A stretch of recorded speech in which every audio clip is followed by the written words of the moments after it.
존경하는 목포 시민 여러분, 박창수 의장님과 선배 동료 의원 여러분, 김종식 시장님을 비롯한 관계 공무원 여러분, 시민들의 알 권리를 위해 애쓰시는 언론인 여러분, 이 자리에 함께해 주시는 방청객 여러분, 안녕하십니까.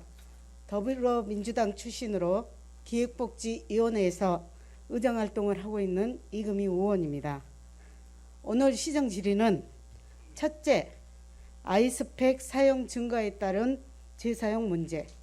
둘째, 노인 돌봄과 돌봄 종사자 문제에 관하여 시정 질의하고자 합니다.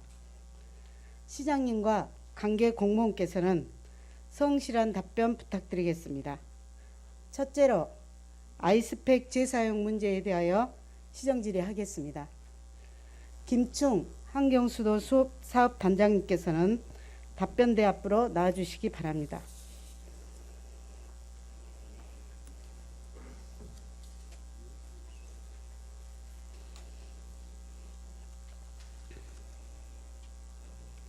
네, 단장님 수고 많으십니다. 환경수도 사업단장 김충입니다. 예, 수고 많으십니다. 코로나19 장기화로 인하여 사회적 거리두기, 비대면 생활이 확산되면서 일반 매장에서 직접 구매보다는 온라인 주문으로 소비자들의 구매 방식이 변화되었고, 배달 어플을 통한 오토바이 배송 역시 급속한 증가세에 있습니다. 자료화면 보시겠습니다.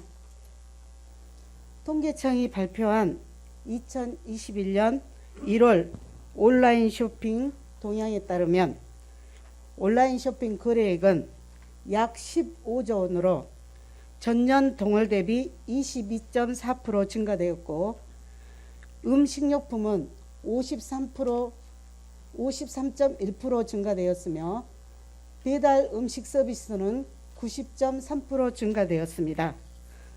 이렇게 신선식품과 냉동식품, 간편식 배달이 늘면서 아이스팩 사용량 역시 크게 증가하였습니다.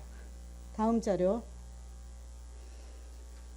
연도별 아이스팩 국내 생산량 자료를 보면 2016년에는 1억 1천만 개, 2019년에는 2억 1천만 개, 2020년에는 3억 2천만 개, 약 2배로 증가했고요. 2020년에는 3억 2천만 개, 약 3배로 증가했고요. 올해는 4억 7천만 개로 4배 이상 생산량이 급증하고 있습니다. 단장님. 네. 단장님께서는 택배를 받거나 물건을 구입하시면 아이스팩을 많이 접하시죠? 네, 그렇습니다. 예. 그러면 아이스팩을 어떻게 버려야 되고, 또 단장님은 어떻게 처리하고 계십니까? 그 아이스팩 종류가 두 가지 정도 됩니다. 물로 제작한 것도 있고요. 또 다른 종류로 된 거 있는데, 물로 된 거는 이제 가위로 잘라서 물 빼고 비닐 재활용 하면 되고요. 그다음에 젤 형태로 된 거는 종전에는 종량제 봉투에 활용해서 버렸는데, 지금은 저희 거주 아파트 단지도 예. 자체적으로 수거함을 놔뒀더라고요. 그래서 거기에 지금 버리고 있습니다. 아, 그래요? 예. 그러면 아파트 단지 내에서 자체적으로 지금 수거함을 준비하셨다고 했는데, 네. 그럼 수거함이 자체적으로 하신 거죠? 시에서 한 건 간이용으로 아니죠? 우선 놔뒀더라고요. 예. 그러면 이 자체적으로 비치했다는 것은 예. 수거의 필요성을 느꼈기 때문에 했을 거 아닙니까? 네. 예. 본 의원은 주택에 거주하고 있어 아이스팩을 별도로 배출하고 싶어도 주위에 아이스팩 수거함이 설치되어 있는 것이 없어요. 그래서 냉장고에 많이 보관하고 있어서 지금 애물단지가 따로 없습니다. 예. 다음 화면. 이번 시정 질의를 준비하면서 아이스팩의 내용물인 미세 플라스틱으로 인한 환경오염 문제가 정말 심각하구나 하는 생각을 했습니다. 다음 사진. 우리가 마시는 전 세계 생수 93%에서 미세 플라스틱이 검출되었다는 기사입니다. 다음. 시중에서 판매 중인 작은 생수병 10개 중에 4개에서 미세 플라스틱이 발견되었다는 기사입니다. 다음. 국내산 페루에서도 미세 플라스틱이 검출되었다는 뉴스 보도입니다. 우리가 마시는 생수와 생선, 새우, 굴, 조개 등에서도 다량의 미세 플라스틱이 검출된 것으로 나타납니다. 미세 플라스틱은 생태계를 파괴하는 것은 물론이고 먹이 사슬을 타고 어패류를 통해 미세 플라스틱이 다시 식탁으로 돌아와 인체 건강을 위협하게 됩니다. 오늘 이 자리는 이렇게 심각한 환경 문제를 일으키는 아이스팩에 대해 다 같이 고민해보는 자리가 되었으면 합니다. 단장님, 네. 그렇다면 목포시에서 사용하는 아이스팩의 양이 어느 정도인지 알고 계십니까? 시 전체적으로는 제가 파악 못 해봤고요. 의원님 아시다시피 저희들이 그 제1아파트, 1차 아파트에 그 시범단지 지정을 해서 작년부터 금년 초까지 한 9개월 동안 그 수거한 게 있습니다. 그걸로 단순 계산을 해보니까요. 우리 시는 약 한 연간 80만에서 90만 개 정도 나오지 않겠냐 하는 생각이 듭니다. 아, 그래요? 네. 그럼 단장님께서 80만 개 정도 예측을 하셨는데 네. 본 의원이 조사한 결과로는 아이스팩 양이 더 많이 될 걸로 소요됩니다. 다음 자료 좀 보여주십시오. 이거는 통계청 자료입니다. 2020년 아이스팩 생산량이 3억 2천만 개를 대한민국 인구수로 나누니 국민 1인당 6.1개를 사용하였습니다. 2020년 12월 말 우리 시 인구 22만 4,044명에 1인당 소비량 6.1개를 곱하니 1년에 136만여 개가 소요되는 것으로 나타났습니다. 우리 시의 경우 수산물 유통량이 전국 1위입니다. 수산물을 전국으로 유통하고 있어 더 많은 수의 아이스팩이 사용될 거라 사료됩니다. 단장님, 아이스팩으로 인한 환경 오염 방지를 위해 우리 시는 어떤 조치를 하고 계십니까? 네, 조금 전에 말씀드렸습니다만 저희들이 그 시범단지 한 군데를 지정해서 거기에서 약 9개월 동안 저희들이 한 2,870개 이거를 수거해서 저희 시하고 그 시범단지하고 동부시장 시장 상인회가 협약을 맺었습니다. 그래서 그걸 재사용하고 있고요. 그에 따라서 이제 그 동부시장 상인회에서도 상당히 좋은 반응이 있습니다. 그리고 용해동 그 행정복지센터에서 작년 말에 4개 아파트 단지에 시범 지정을 자체적으로 동의해서 하셨더라고요. 그래서 그걸 수거를 하고 있어서 이런 사업이 확산이 되고 있는 걸로 저희도 파악하고 있고 앞으로 저희들이 그렇게 해 나갈 계획입니다. 예. 환경 오염을 일으키는 아이스팩의 주 재료인 미세 플라스틱을 줄이기 위해서는 아이스팩을 최대한 재사용하는 것이 최상의 방법이죠. 그렇습니다. 예. 단장님께서 방금 연간 우리 시에서 사용한 아이스팩이 약 8만여 개라고 추정하셨고 2020년 수거한 아이스팩 실적에 9개월간 아까 2,870여 개라고 말씀하셨는데 이를 계산해 보면 우리 시 아이스팩 수거율은 0.4%에도 미치지 않아 너무 미비하다고 생각됩니다. 그렇죠? 네. 우리 시는 수협을 비롯하여 수산물을 취급하는 사업체가 많아 재사용한 아이스팩이 수요와 공급처가 충분하리라 생각됩니다. 아이스팩 재사용 정책 도입이 다른 시군에 비해 더 많이 필요하다고 생각이 되네요. 타 지자체들도 아이스팩 환경오염의 심각성을 인지하고 선제적으로 대응하고 있습니다. 다음. 남양주시청 사례입니다. 시장님이 직접 아이스팩을 재사용을 홍보하고 아이스팩 처리 고충에 대해 대통령께 편지를 보냈다는 기사입니다. 다음. 안산시청 아이스팩 재사용 시범사업 실시 기사입니다. 다음. 포천시청 아이스팩 재사용 사업 홍보 팜플렛 사진입니다. 그 외에도 많은 지자체들이 아이스팩을 재사용하기 위해 정책을 추진하고 있고, 아이스팩을 모아올 경우 쓰레기 봉투, 화장지, 마스크 등을 증정하는 지자체도 있습니다. 다음 사진 보시겠습니다. 단장님, 이 사진은 어딘지 알고 계시겠죠? 예, 저희들이 시범 설치한 지역입니다. 예. 여기가 제일 하당 1차 아파트입니다. 예, 예. 우리 지역 제일 아파트 입주자 협의회하고 아까 말씀하셨듯이 동부시장이 협약서를 맺고 아이스팩을 재활용하고 있는데요. 예. 다음 사진. 예. 일주일에 사과박스 13상자에서 약 500개에서 600여 개가 재활용되고 있다고 합니다. 그렇다면 목포시는 아이스팩 재사용에 관련해서 앞으로 어떤 계획을 가지고 계십니까? 예, 의원님 말씀하신 사항에 대해서 저희들이 또 충분히 공감하고 있고요.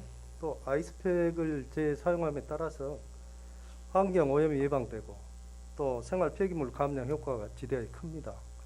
또 그리고 자원순환 사회로 가야 하는 앞으로 목표에 부합하고 해서 우선 저희들이 금년 예산에 3천만 원을 협조해 주셔서 확보를 했습니다. 그래서 공동주택에 우선 배치코자 하는데 그 3천만 원으로 단순 환산을 해보니까 한 430세대 규모 이상의 아파트 한 60개소, 63개소에 2개 정도의 수거함을 배치할 수 있더라고요. 그래서 그것을 배치를 해서 우리 전통 시장들하고 수요 조사하고 협약을 맺고 해서 공급을 할 계획이고요. 그렇게 해서 재사용을 확대하고 또 저희 시만의 그 행정으로는 좀 부족하니까 우리 시에 지속가능위원회 협의회가 있습니다. 거기하고 환경단체하고 협업으로 해서 발전시키고 이 운동이 확산돼서 되도록이면 많은 양이 재사용되도록 그렇게 추진하겠습니다. 예, 예. 그 단장님께서 방금 말씀하신 대로 430세대에 63개소를 설치하시겠다고 하셨는데 예. 제 생각은 좀 다릅니다. 우리 시 200세대 이상 공동주택이 55개소 정도 있더라고요. 예, 예. 그 여기도 각 2개 이상 설치될 수 있도록 빠른 시일 내에 추경을 통해서 좀 추진해 주셨으면 합니다. 단장님. 예, 그래서 예. 저희들이 이제 의원님도 말씀하시고 해서 다시 다른데 사례도 조사해봤는데 굳이 꼭 저렇게 정교하게 그 컨테이너형 박스보다는 활용도나 이 이용 방법 이런 걸 좀 고려해서 많이 확산될 수 있도록 검토를 하겠습니다. 예, 예. 그러면 단장님 추후에도 예. 단독주택 저같이 단독주택에 사시는 분들도 많잖아요. 예. 세대가 아이스팩이 단독주택도 수거될 수 있도록 목포시 전체로 확대하는 방안은 검토해 주시겠죠? 단독주택은 자치센터를 거점으로 하고요. 예. 또 동하고 좀 먼 지역은 중간 수거단지를 지정해서 예. 그렇게 확대해 나가겠습니다. 예. 제가 단장님 우리 시에 추진하고 있는 예. 다른 시도 마찬가지겠지만 폐 건전지나 예. 폐 형광 등 이런 수거 사업은 지금 어떤 게 사업을 하고 계신지 간단히 설명해 주십시오. 저희들이 지금 하고 있는 거는 폐건전지하고 형광 등을 수거하고 있지 않습니까? 근데 이런 그 종류에는 수은이나 중금속이 많아서 네. 마구 버릴 때는 토양 오염이 많습니다. 그래서 예. 상당히 오래 전부터 저희 시에서 이제 수거 사업을 하고 있는데요. 종경원까지는 무상으로 저희들이 그냥 수거를 하다 보니까 수거율이 높지 않고 시민 참여도가 그렇게 높지 않습니다. 그래서 금년부터는 일정량을 정해서 동자치센터로 가져오면 저희들이 종량제 봉투로 교환해 준 사업을 하고 있어서 그 호응도가 이제 올라가고 있습니다. 그래서 예, 예, 그걸 그렇습니다. 지속적으로 추진하려고 예, 합니다. 그러면 홍도가 그렇게 올라가고 있다면 예, 아이스팩 재사용 사업도 예, 함께 연계해서 수거될수록 했으면 하는데 가능하시겠습니까? 예, 그거 같이 복합적으로 해서요. 예, 예, 동시 수거도 고려하겠습니다. 예, 예. 꼭 그렇게 추진해 주시고요. 다음 사진. 예, 단장님. 사진에서 보는 바와 같이 국가에서 예. 2023년부터 환경 오염 방지를 위해 아이스팩에 예. 폐기물 부담금을 부과한다고 합니다. 예, 단장님 알고 계시죠? 예, 알고 있습니다. 예. 이렇게 국가도 자치단체도 아이스백 환경 오염 문제가 심각하다는 것을 인지하고 적극 대응하고 있습니다. 현재 버려지는 아이스팩 중 80% 정도가 종량제 봉투에 버려지고 있고, 또 잘못된 정보로 인해 15%는 하수구에 버려져 바다로 흘러 들어간다고 합니다. 우리 모포시는 바다와 연결되어 있는 가장 밀접한 도시입니다. 다음 아까 사진 한번 다시 보여주십시오. 바다 생물만 피해를 보는 것이 아닙니다. 플라스틱 재앙은 인간에게 그대로 다시 돌아옵니다. 우리의 먹거리를 지키기 위해서라도 미세 플라스틱 같은 오염물질이 바다로 흘러들어가는 일은 없어야겠죠? 네, 그렇습니다. 마지막으로 인터넷에 올라와 있는 사진 몇 장 보시겠습니다. 바닷가에서 어미새 한 마리가 먹이를 찾아다니고 있습니다. 다음 사진. 어서 건강하게 성장하라고 어미새는 아무것도 모른 채 플라스틱을 아기 새에게 먹이고 있습니다. 다음 사진. 슬프게도 플라스틱을 먹고 자란 아기 새가 결국엔 어른 새가 되지 못하고 죽어 부패된 사진입니다. 여러분들은 이 사진을 보면서 어떤 생각이 드십니까? 죽어버린 아기 새는 살릴 수 없고, 한 번 망친 환경은 되살리려면 막대한 비용과 시간이 소요될 뿐 아니라 환경을 다시 회복시키기란 거의 불가능합니다. 우리 모두가 아이스팩이 단순히 편리한 물건이라고 생각하지 말고 되돌리기 어려운 무서운 재앙을 일으키는 주범으로 인식하고 우리 모두가 함께 대응하고 준비해야 할 것입니다. 시에서 이러한 심각성을 인지하고 꼭 추진해 주실 거라 믿고 성실한 답변 감사드립니다. 단장님 수고하셨습니다. 자리로 돌아가시기 바랍니다.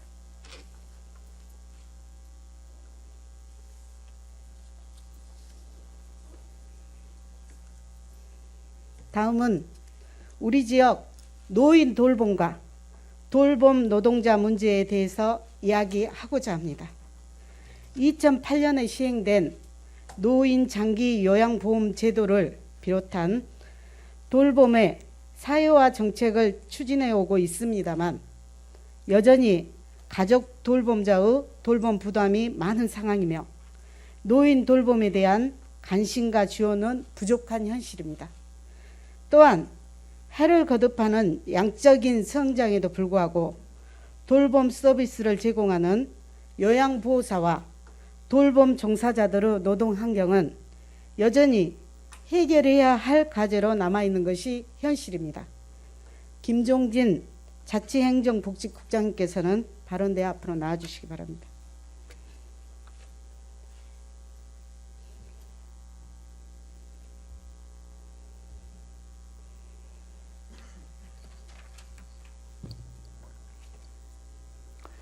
자치행정복지국장 김종진입니다. 예, 국장님 수고 많으십니다.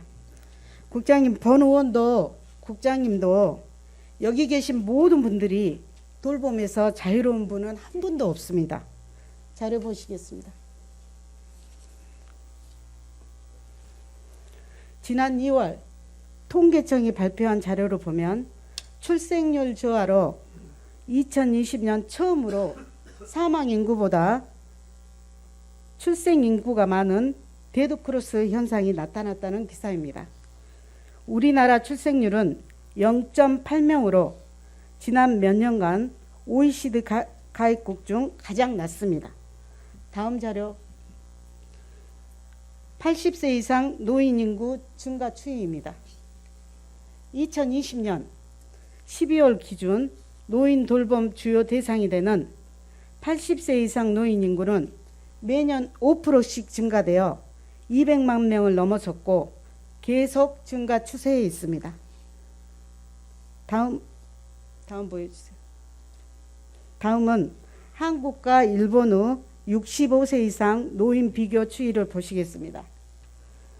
표를 보시면 대한민국 65세 이상 노인 인구 비율은 2000년에 17% 이상인 고령화 사회에 진입했고 2018년에 14% 이상인 고령 사회에 진입했습니다.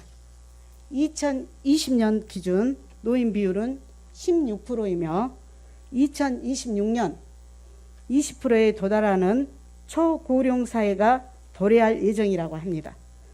비교 자료에서 일본을 보면 2020년 노인 비율은 28%이며 대한민국의 노인 인구 증가율은 20여 년의 격차를 두고 일본을 따라가고 있음을 알 수 있습니다. 이처럼 대한민국의 고령화 현상이 가속화됨에 따라 노인 돌봄 수요 역시 매년 급속한 증가가 될 것으로 예측됩니다. 국장님, 우리 시도 노인 인구 비율이 20%가 넘는 초고령사회 지역으로 근접해가고 있습니다. 우리 시 노인 인구는 몇 명인지 알고 계십니까? 예, 금년 2월 기준으로 봤을 때 38,044명이 되고요. 시 전체 인구 대비해서 약 17.1% 정도 차지하고 있습니다. 예. 그래요. 제 자료랑 거의 비슷합니다. 지난달 자료를 보면, 자, 다음 차례 주세요. 예. 보면 우리 시 65세 이상 노인 인구 수는 38,044명으로 17.1%를 차지하고 있으며 우리 시는 전국 평균 16.6%보다 높습니다. 5개월간 추이를 보면 매년 1%씩 노인 인구율이 상승하는 추세를 보이고 있어 노인 문제에 대해 대비가 필요하다고 생각됩니다. 국장님, 방금 보신 바와 같이 노인 인구율이 늘어나고 있는데 그분들을 위한 노인 돌봄 종합 서비스에 대해 간단히 설명해 주세요. 네, 노인 돌봄 종합 서비스란 만 65세 이상 어르신 중에서 혼자 힘으로 일상생활에 어려움이 있는 경우 가사 지원이나 활동 지원 등 다양한 맞춤형 복지 서비스를 제공하는 것을 말합니다. 예. 네, 국장님 맞습니다. 그렇다면 국장님, 우리 시에 거주하고 있는 요양보호사와 돌봄 노동자들 혹시 현황 알고 계십니까? 예. 우리 시 양로원하고 요양원 또 요양병원에 근무를 하고 계신데요. 약 112개소에 1,750여 명이 종사를 하고 있습니다. 예. 국장님, 아이고 파악을 잘하고 계시네요. 요양보호사와 돌봄 종사자가 그러면 어떤 일을 하고 있는지도 알고 계십니까? 예. 설명 좀 해주십시오. 그분들은 치매나 중풍 등 노인성 질환과 거동이 불편해서 혼자서는 일상생활이 어려운 노인분들을 위해서 노인복지시설이나 또 가정 등에 방문을 해가지고 목욕, 청소, 세탁 등 신체적 가사활동을 전문적으로 제공하는 일을 담당하고 계십니다. 예. 그럼 국장님, 요양 종사자들의 고충, 또 업무 환경 실태 이것도 알고 계십니까? 예.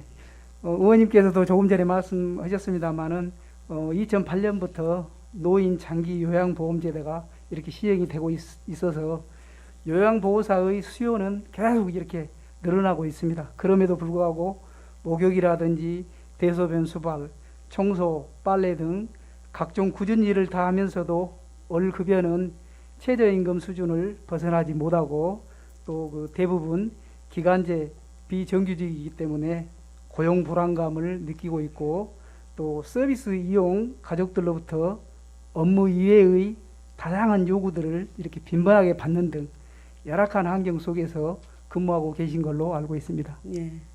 국장님, 제가 이후에 하고 싶은 말도 국장님이 앞서서 많이 해주시네요. 자, 앞에 봤던 자료 다시 한번 보여주세요. 지난 20여 년 동안 앞서 시행착오를 거친 일본의 노인 돌봄 정책을 들여다보면 일본 역시 돌봄 종사자 일이 너무 힘들고 급여도 적고 돌봄 일에 종사하지 않으려고 한다고 합니다. 일본은 현재 부족한 노인 돌봄 종사자의 인력난을 해결하기 위해 해외 노동자 유입 정책을 추진하고 있으나 의사소통 문제, 정서적 교감, 문화적 차이 등으로 다양한 문제가 일어나고 있어 질 낮은 돌봄 케어를 제공하고 있는 실정이라고 합니다. 우리나라의 돌봄 종사자 현실 역시 마찬가지입니다. 자료화면 보시겠습니다.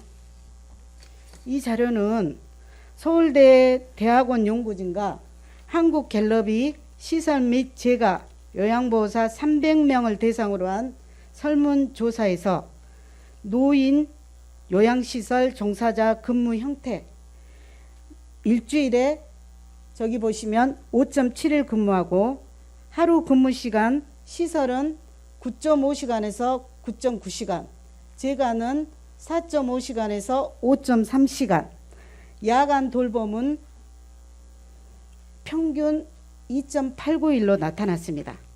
평균 급여는 153만 원으로 조사되었습니다. 2020년도 최저시급을 적용해 보면 아까 국장님 말씀하셨죠. 최저시급 8,590원에 2.71을 곱하면 하루 일당은 61,800원 정도입니다. 일주일에 5.73일 근무한다고 조사되어 한 달 30일 기준으로 산출하면 24.3일 나옵니다. 그러면 24.3일을 근무한다는 이야기예요.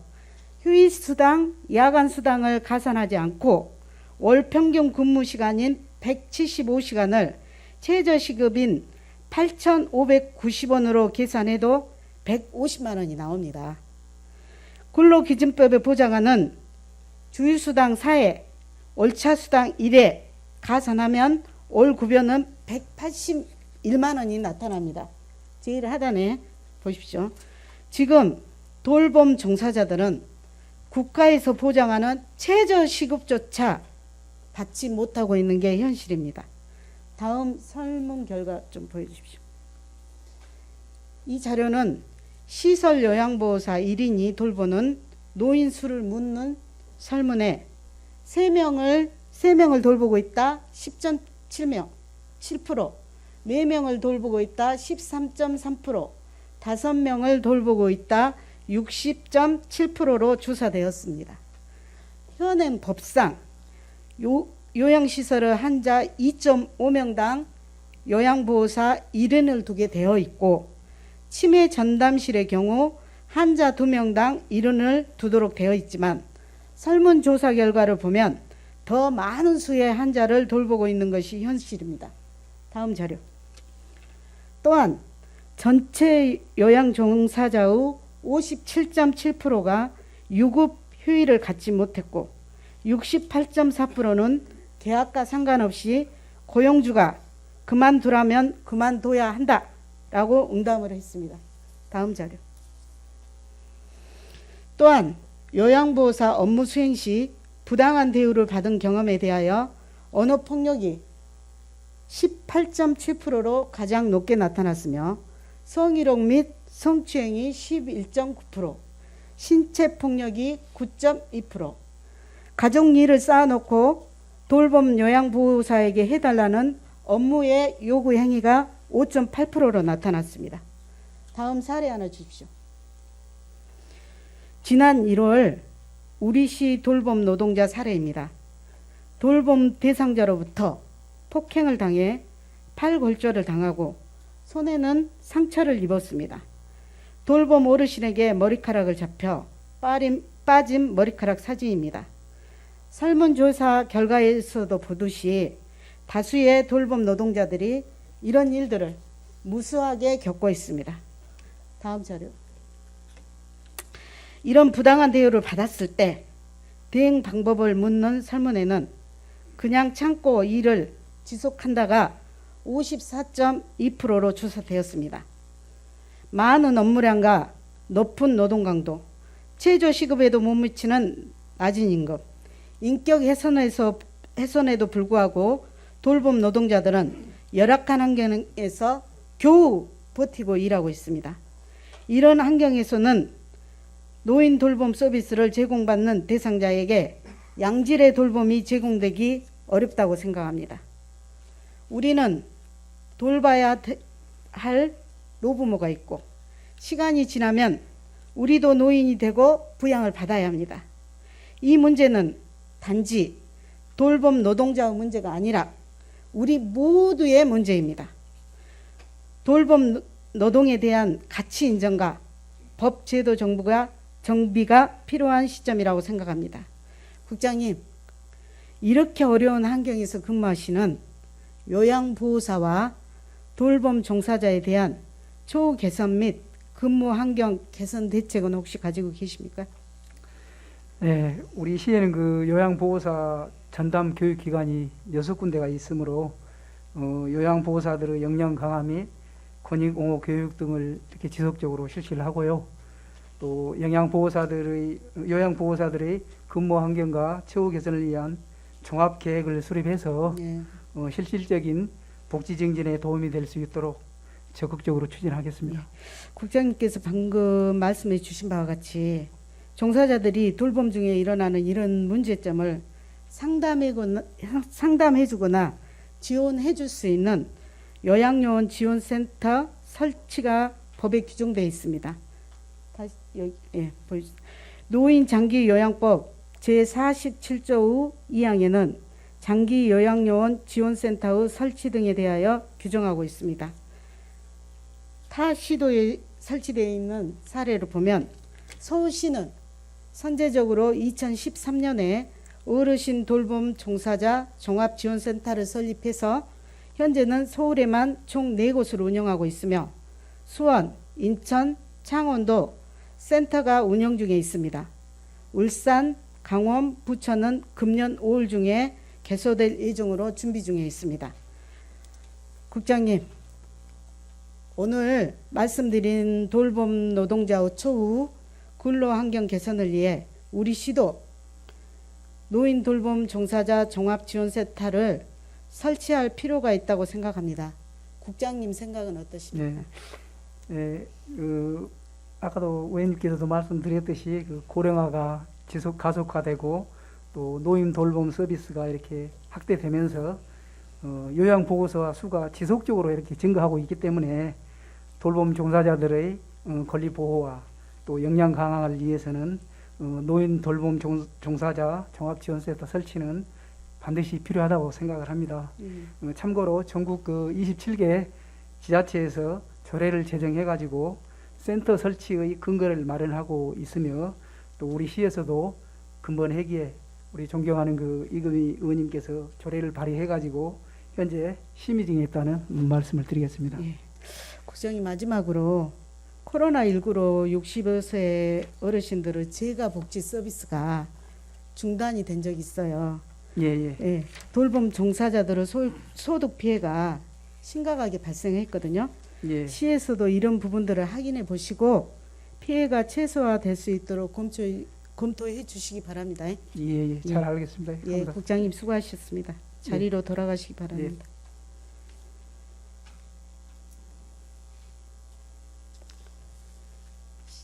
시장님, 답변대로 나와주시기 바랍니다.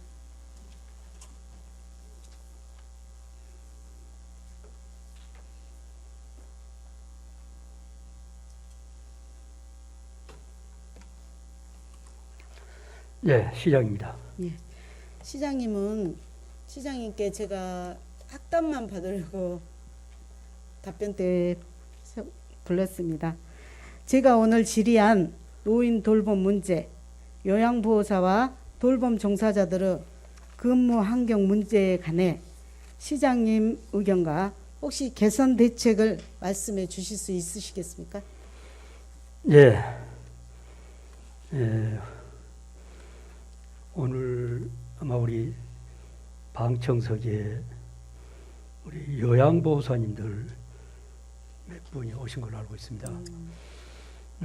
우리 코로나 상황에서 어르신들 케어하는데 정말 수고 많이 해주셔서 이 기회에 감사하다는 말씀 드리면서 우리 이금희 의원님께서 여러 가지 현황 분석 또 어떤 대책 마련 자세히 말씀을 주셨는데 저도 오늘 얘기를 좀 듣고 보니까 이런 초고령 사회에 이제 접어들면서 어려운 사람들 이런 케어하는 문제, 이런 문제가 상당히 좀 심각하게 고민해야 될 때다 하는 것을 느끼면서 이렇게 이 요양보호사를 비롯한 돌봄 하신 케어하신 분들이 이렇게 어려운 여건 속에서 어려운 일을 하고 계신 데 대한 반드시 대책은 강구돼야 되겠다 하는 생각을 하면서 그런 의미에서 요양보호사 돌봄 종합 지원센터 이런 것을 좀 설립을 해서 이 요양보호사들의 어떤 그 교육 문제, 또 구직 문제,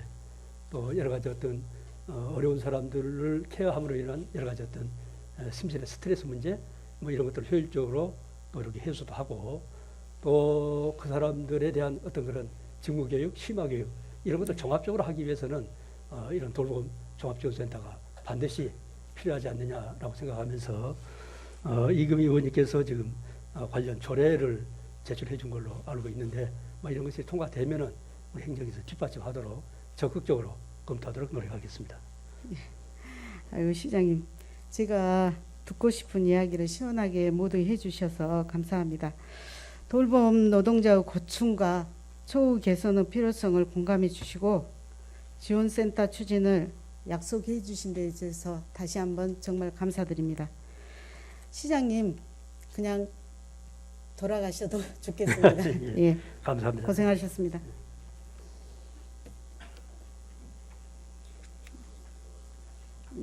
자리로 돌아가셔도 좋겠습니다.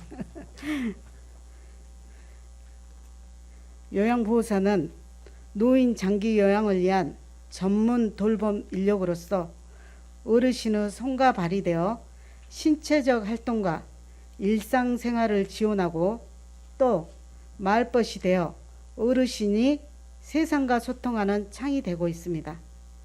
돌봄 노동자가 행복할 때 어르신의 행복한 노후가 보장됩니다. 본 의원도 돌봄 노동이 사회적 가치를 인정받고 좋은 돌봄이 실천될 수 있도록 많이 듣고 더욱 노력하겠습니다. 코로나19로 인해 많은 분들이 힘들고 어려운 상황입니다. 예방수칙을 준수하면서 서로 격려하며 배려하면서 이 위기를 함께 극복하고 이겨내야 할 것입니다. 경청해 주셔서 감사합니다.